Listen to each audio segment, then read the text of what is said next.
हाँ जी, जो एग्जाम्पल अब हम करेंगे दैट इज एग्जाम्पल नंबर 16.6। उसमें क्या है, हमने hypothesis testing test the hypothesis that the mean of a normal population with known variance. अब यहाँ पे पॉपुलेशन का वेरिएंस गिवन है, ठीक है, 70 is 31। If the sample of size 13 is gave the mean x bar is equal to 34, let the alternative be this and alpha is equal to 0.10।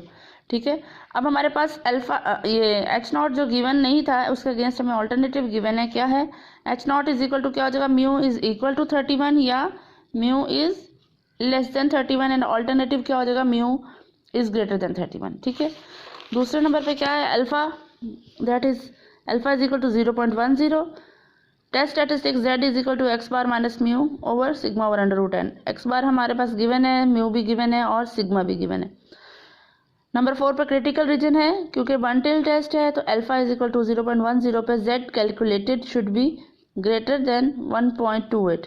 Alpha की जो value है वो हमें प्रीवियस पेज पे ये गिवन है 0.10 वन टेल टेस्ट के लिए प्लस माइनस 1.28 आ गया। नंबर 5 पे क्या होगा, कैलकुलेशन होगी 34 माइनस 31 70, क्योंकि वो हमें यहाँ पे वेरिएंस गिवन है, हमें उसका सिग्मा चाहिए। 70 ओवर अंडर रूट 30, ये भी दोनों अंडर रूट्स में आ जाएंगे, इसका आंसर आएगा हमारे पास 1.29। देखें 1.29 1.28 से ग्रेटर ही है। Since our calculated value falls in the critical region, जो क्रिटिकल रीजन के अकॉर्डिंग अगर कंडीशन फुलफिल हो जाए तो हम यही लाइन यूज कर सकते हैं, since our calculated value falls in the critical region so we reject null hypothesis। Next example है हमारे पास एग्जाम्पल नंबर 16.7। अब इस एग्जाम्पल में क्या है कि the marks obtained by the students at a large number of college are known to be normally distributed with mean is equal to 25 and a random sample। अब देखिए यहाँ पे पॉपुलेशन की जब बात हुई है तो उसका मीन गिवन है।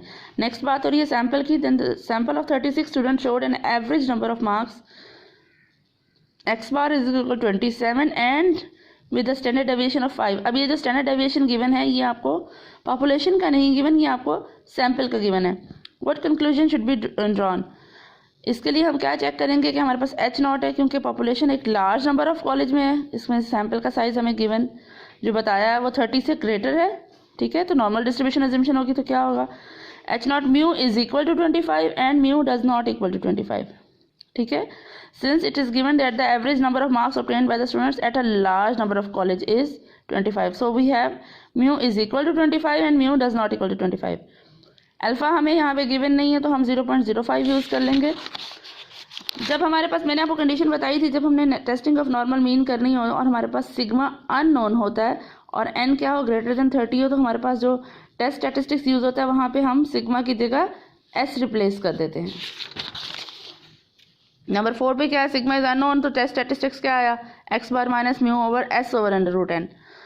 नंबर 4 पे था हमारे पास critical region, two tail test है तो z कैलकुलेटेड का mod should be greater than 1.96। 1.96 कैसे आ गया था, क्योंकि हमने क्या लेना है इसमें, z कैलकुलेटेड का मॉड शुड बी ग्रेटर और equal to z alpha by 2। Alpha by 2 में 0.05 का अल्फा बाय 2 आ जाता है 1.96। वैल्यूज कैलकुलेट करें, 27 माइनस 25 ओवर 5 आपके पास सिग्मा एस गिवन है ओवर अंडर रूट 36। हमारे पास कैलकुलेटेड वैल्यू आ गई 2.40। Since our calculated value falls in the critical region so we reject H not.